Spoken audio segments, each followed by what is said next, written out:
caracterizada por una anemia plástica asociada también a hiperpigmentadosis y alteración en la talla.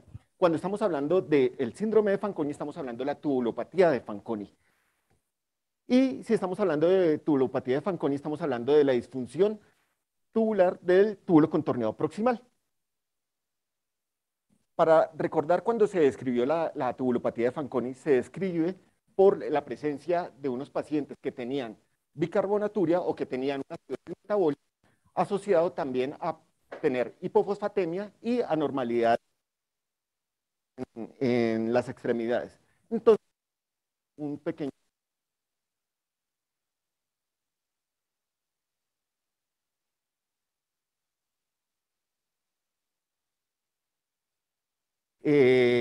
los pacientes tenían carga de la mayoría de los solutos y de algunas sustancias, entre esas el bicarbonato. Cuando el bicarbonato se filtra libremente, se filtra y se reabsorbe en el otro 20% se pierde en otras partes.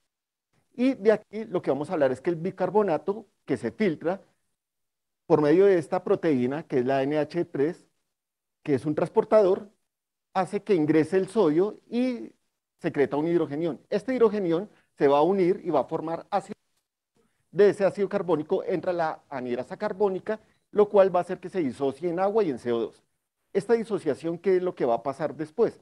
Tenemos que ingresar esta agua y este CO2, por lo cual el CO2 va a usar primero una difusión pasiva, la otra va a estar usando la acuaporina y el agua también ingresa por medio de esta acuaporina 1. Ya en el interior de la célula tubular se va a unir el agua y el CO2 formando nuevamente ácido carbónico y por medio de la anhidrasa carbónica lo va a disociar en hidrogenión y en bicarbonato. Este hidrogenión vuelve a entrar al ciclo y el sodio que ya había ingresado al interior del túbulo, de la célula tubular, por medio del NBC3 hace que ingrese también el bicarbonato.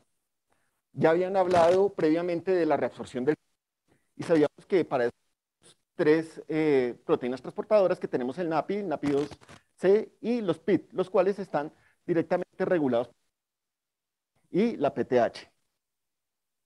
Y tenemos otra característica.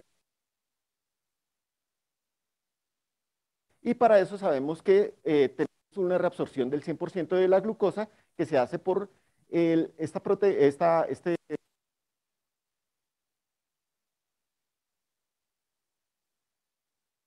igual transportado por los GLUT1 y los GLUT2. Entonces, en características clínicas de los síndromes de Fanconi, ¿qué vamos a tener? Vamos a ver que tenemos un retraso del crecimiento, los pacientes pueden tener poliuria por la pérdida de esos solutos y de agua. A su vez, la pérdida de agua y de los solutos va a hacer que tengamos deshidratación. Para compensar, los pacientes van a requerir tomar mucha agua, por lo cual van a tener avidez hídrica, y el hecho de tener esa acidosis por la bicarbonaturia hace que presenten, primero, náuseas y la intolerancia a la vía oral, por lo cual presentan vómito e inapetencia. Dependiendo también de las pérdidas de algunos solutos, como son el potasio y el fósforo, pues van a presentar algún grado de debilidad muscular. Pero cuando estamos hablando de la alteración del crecimiento, vamos a definir cuál es el patrón de crecimiento en estos pacientes. Y para eso la pregunta es, ¿cuál es el patrón de crecimiento en los pacientes que tienen algún grado de tubulopatía? Para eso traigo a colación este artículo, que es una evaluación de los conocimientos sobre talla baja en residentes de pediatría. Es un estudio que se hizo en el 2013 en Ciudad de México, en la cual se entablaba a los residentes de los distintos años, R2, R3 y R2, R3, a ciertas valoraciones. Se les hace una evaluación del conocimiento sobre la talla baja familiar y se evaluaba cuál era la certeza diagnóstica de los residentes, cuál era la certeza terapéutica y cuál era la certeza en la interpretación gráfica. Cuando estábamos viendo esto, la mayoría pues tienen unas falencias para la evaluación tanto de talla baja familiar, retraso constitucional y la otra para talla baja patológica. Sin embargo, lo importante de esto es definir que hay unos patrones de crecimiento específicos para unas patologías. Y cuando empezábamos a revisar en esos pacientes, en esos residentes, ¿cómo se hacía el abordaje diagnóstico? Para algunas tubulopatías veíamos que los residentes de pediatría sí tienen muy claro cuáles son los patrones de crecimiento para desnutrición, para hipotiroidismo, pero para la interpretación gráfica y el tratamiento correcto y el diagnóstico correcto de las acidosis tubulares o de algunas tubulopatías, pues tenían alguna falencia. Entonces, ahí nosotros vamos a definir cómo son los patrones de crecimiento y para eso traigo este caso. Es un paciente gemelo que es traído por los papás porque observa que la talla no corresponde a la del hermano.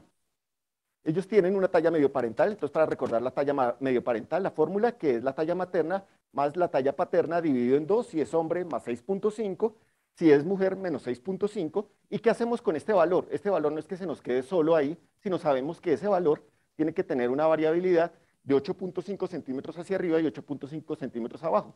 Cuando estábamos viendo la talla de los papás, la talla materna es 1.70 y la talla paterna de 1.84, y calculábamos la talla medioparental, nos daba para 1.84 con una variabilidad de 1.75 a 1.92.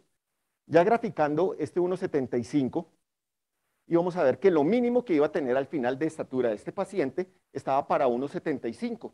Si vamos a ver el carril de este paciente, de esta talla medioparental, daba para un carril 50 y el niño que traían sí estaba comprometido para un carril 10. Ahora, nosotros en este punto tenemos que evaluar cuál es el Z-score de esos pacientes, definir si están, cuántas desviaciones estándar está por debajo, para definir si en realidad corresponde a una talla baja.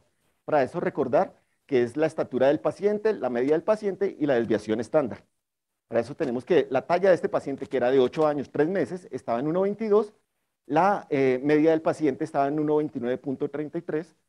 ¿Y cómo vamos a saber esto? Para eso existen unas tablas específicas en las cuales nos van a definir cuáles son las desviaciones estándar y cuáles son las medias, con lo cual, cuando se hace el cálculo, estaba para menos 1.2 desviaciones estándar.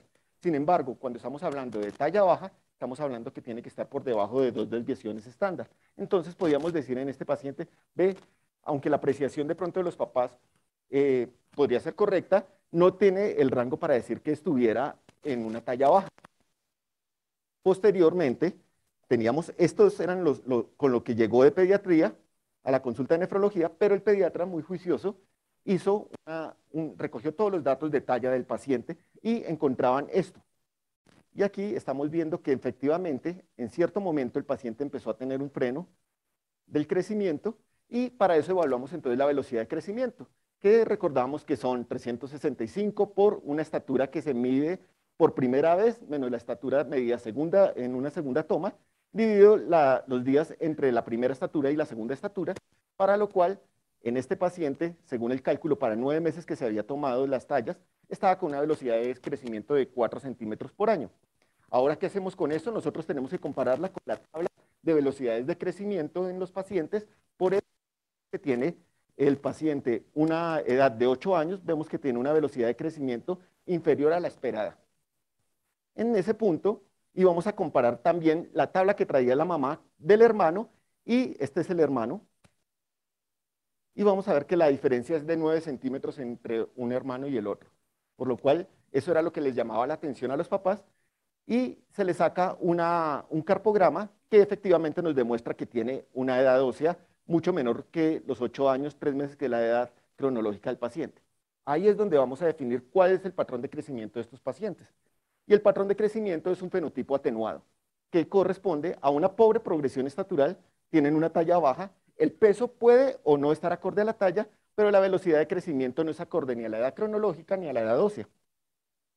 Ahora, también vamos a determinar en los pacientes que tienen la sospecha o las anormalidades en crecimiento, mirar qué síntomas y qué signos asociados con las preguntas que habíamos hecho previamente para determinar si correspondía para una tubulopatía. Vamos a ver que estos pacientes van a tener unas anormalidades anatómicas y unas características clínicas que pueden estar asociadas. Los pacientes efectivamente van a tener una acidosis metabólica causada por esa bicarbonaturia, van a tener la glucosuria, que ya determinamos por qué era que se presentaba, una hipofosfatemia, hipocalemia, hipouricemia y aminoaciduria. También pueden tener asociado trastornos óseos como el raquitismo y la proteinuria, que puede ser leve. Y cuando estamos hablando de esta acidosis metabólica, sabemos que los pacientes presentan una acidosis que es de características como una acidosis tubular proximal, que se caracteriza por una acidosis metabólica hiperclorémica de anion gap normal.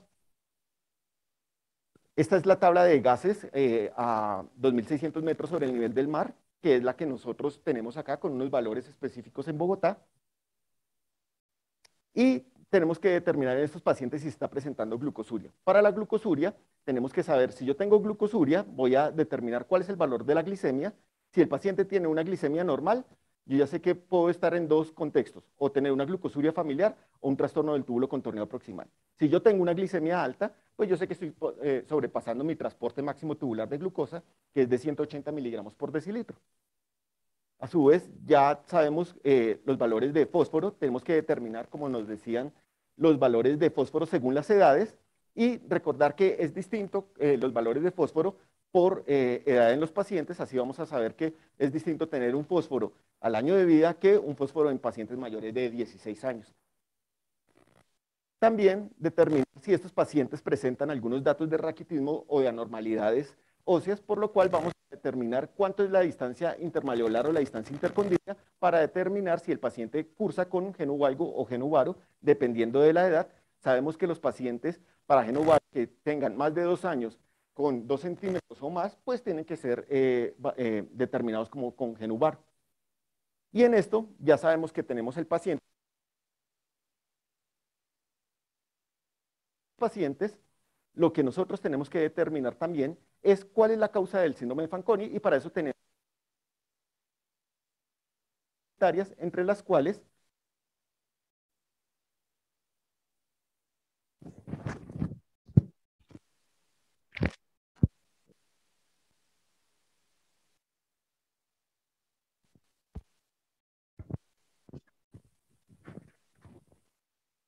como primer causa tenemos la cistinosis y también tenemos otras, sinemia, galactosemia, son el déficit de citocromo C, sinemias y las citopatías mitocondriales, cada una con una alteración. Sin embargo, el tener síndrome de Fanconi, sospechar uno que fuera por una enfermedad sistémica hereditaria nos obliga a descartar como primera causa la cistinosis. También tenemos la asociación secundaria a otras causas y tenemos entre esos los fármacos, cisplatino y la iofosfamida, antirretrovirales, también tenemos el uso de gentamicina, de ácido valproico y ranitidina, intoxicación por metales pesados, las hierbas medicinales chinas, sobre todo los tés chinos, y la inhalación de solventes, la necrosis tubular aguda, que es también importante, y el síndrome nefrótico. Entonces, sabiendo de las causas principales que habíamos visto de síndrome de Fanconi, estábamos hablando de la cistinosis, y como generalidad de la cistinosis, vamos a determinar que los pacientes, esta enfermedad corresponde a una enfermedad de depósito lisosomal, que parcialmente es cierta. Es una enfermedad autosómica recesiva con una mutación específica de un gen que es el que me codifica la proteína de la cistinosina y tiene una incidencia baja. Es tan baja la incidencia que la tenemos como una enfermedad huérfana, una incidencia de 1 por 100.000 a 200.000 nacimientos, y para España en el año 2020 contábamos con 60 casos activos. En Colombia no tenemos todavía la incidencia, creemos que estamos en un subdiagnóstico. Sin embargo, a nivel geográfico vamos a ver que la mayoría de los casos van a estar en Norteamérica y otro gran número de pacientes van a estar en Europa. Ahora, bueno, ya sabemos que es una mutación del gen CTNC que nos va a codificar la proteína del lisosoma, que es la cistinosina, y por ende podríamos decir que es una enfermedad de depósito lisosomal. Sin embargo, cuando estamos viendo que la cistinosina también participa en el complejo del mTOR, ¿y el complejo del mTOR qué es? Es simplemente una función entre el mTOR1 y el mTOR2 que, digamos, están en un balance los dos. Uno tienen a tener una agresión celular, mientras el otro tiende a tener un crecimiento celular. Y acá lo que vamos a ver es que este balance está roto y tenemos mayor cantidad de mTOR, con lo cual vamos a hacer que los pacientes tengan autofagia y fibrosis y va a estar disminuida la activación y la síntesis proteica, que eso es lo que me va a favorecer a que estos pacientes tengan en realidad toda su patología a nivel tubular. Entonces tenemos aquí nuestro lisosoma con la cistina, dentro del lisosoma y tenemos la proteína que es la cistinosina que está a nivel de la pared del lisosoma. Esta es la mutación, este es el gen CTNC que corresponde al cromosoma 17 en el brazo corto y esta es la variabilidad de mutaciones que vamos a ver que para la presentación infantil se presentan más de 130 mutaciones, para la presentación juvenil más de 15 mutaciones y para la presentación de adulto se encuentran menos de 5 mutaciones. ¿Qué pasa con la cistinosina? Esta cistinosina hace que salga la cistina y ya cuando sale la cistina pierde su unión disulfuro y queda la cisteína. Esta cisteína va a entrar al ciclo de glutatión y de la taurina. Como tal, el glutatión y la taurina pertenecen como a una función antioxidante, son aminoácidos esenciales, el glutatión me ayuda también para componentes precursores de dopa y la taurina también para la parte muscular, que es también lo que viene asociado a la enfermedad. Entonces estamos diciendo que la cistinosis corresponde a un acúmulo de cristales de cistina, que es importante pensar que es una enfermedad de depósito lisosomal. Sin embargo, también vamos a ver que estos pacientes, como no tenemos ese precursor de cisteína, pues vamos a tener una alteración en la síntesis proteica, vamos a tener por ese componente del mTOR un estrés oxidativo, la inflamación, la apoptosis y la autofagocitosis. Y estos tres componentes son los que son principalmente vistos a nivel del túbulo contorneado proximal. Las presentaciones, tenemos tres presentaciones, una presentación infantil, juvenil, que estas dos corresponden a la presentación de cistinosis nefropática, mientras que tenemos una del adulto que no corresponde a no nefropática, o sea, no tiene compromiso a nivel renal. Entre más temprano se me presente la cistinosis o la presentación sea más pronta, pues la severidad va a ser mayor. Así vamos a ver que los pacientes que tienen una presentación infantil tienen unas tubulopatías más severas, un compromiso ocular mucho mayor y el componente multisistémico es peor. Los pacientes que tienen la presentación juvenil pueden presentarse con tubulopatías leves, pueden tener valores de proteinuria que pueden llegar a veces a rangos nefróticos y estos pacientes casi siempre progresan a enfermedad renal crónica terminal, más o menos hacia la segunda década de la vida, tercera década de la vida, mientras que los pacientes con presentación infantil en la primera década de la vida ya están teniendo unos grados variables de enfermedad renal crónica y con terapia de reemplazo renal durante la primera década de la vida. Entonces estábamos hablando que lo que pasaba era que se perdía ese epitelio del túbulo contorneado proximal y ya sabíamos que era por todo ese componente inflamatorio que íbamos a tener. Entonces vamos a tener el compromiso a nivel del túbulo contorneado proximal, que es lo que nos va a llevar a la tubulopatía de Fanconi, y tenemos también los depósitos de los cristales de cistina a nivel ocular. De estas características que vamos a ver es que de la presentación infantil, durante los primeros 10 años de vida es donde vamos a tener el gran componente y el gran impacto de esta enfermedad. Vamos a ver que el 95% de los pacientes durante el primer año de vida ya presentan síndrome de Fanconi. En los 10 primeros años de vida los pacientes van a presentar ese hipotiroidismo por los depósitos de cristales de cistina a nivel de la tiroides. Hacia los 10 años, más o menos el 50% ya por los depósitos de cristales de cistina van a tener fotofobia y en la primera década ya los pacientes van a tener la enfermedad renal crónica y van a progresar al deterioro. Esto es en los pacientes que no están recibiendo tratamiento. Y este es el compromiso multisistémico que podemos tener en los pacientes, que es variado. Sin embargo, para acordarnos que el 100% de los pacientes van a tener fotofobia, disminución de la agudeza visual y hasta un 5% de ceguera. El 75% de todos los pacientes presentan hipotiroidismo y el 100% de los varones tienen infertilidad y hipogonadismo.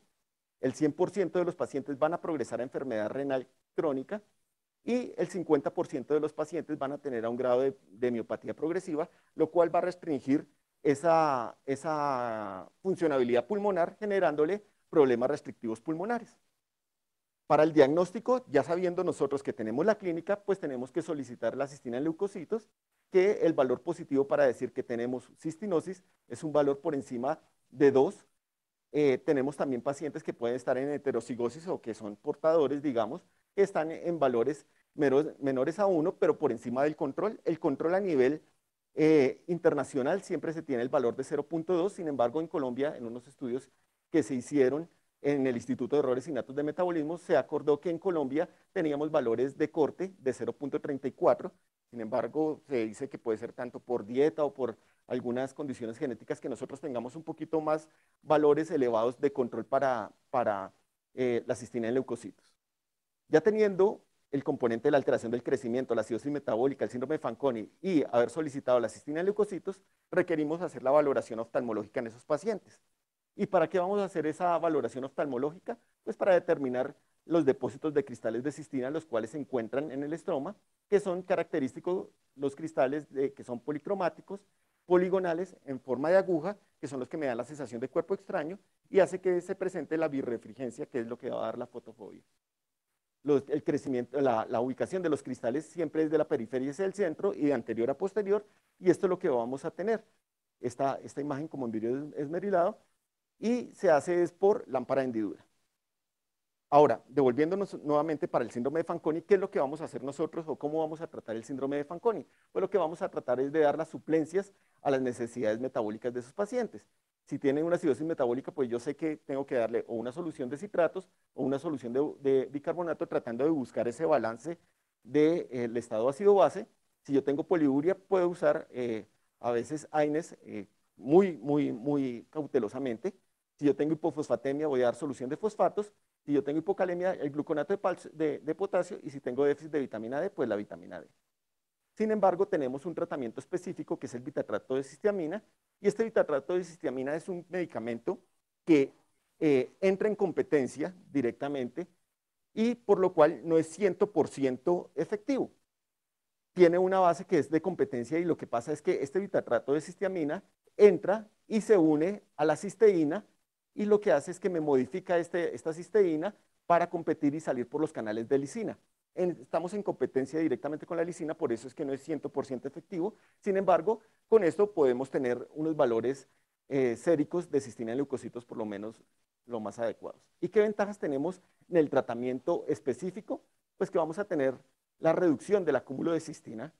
Vamos a ver que los pacientes que reciben bitatrato de cistiamina no van a presentar diabetes, la miopatía va a ser mínima, la disfunción pulmonar se reduce casi a solamente un 20%, la mortalidad disminuye notablemente y me va a hacer la reducción de la progresión de enfermedad renal crónica. También me va a retrasar y a disminuir el compromiso en el crecimiento y como efecto adverso tenemos los síntomas gastrointestinales y la halitosis. En conclusión, pues vamos a definir que el síndrome de Fanconi es un trastorno global del túbulo contorneado proximal.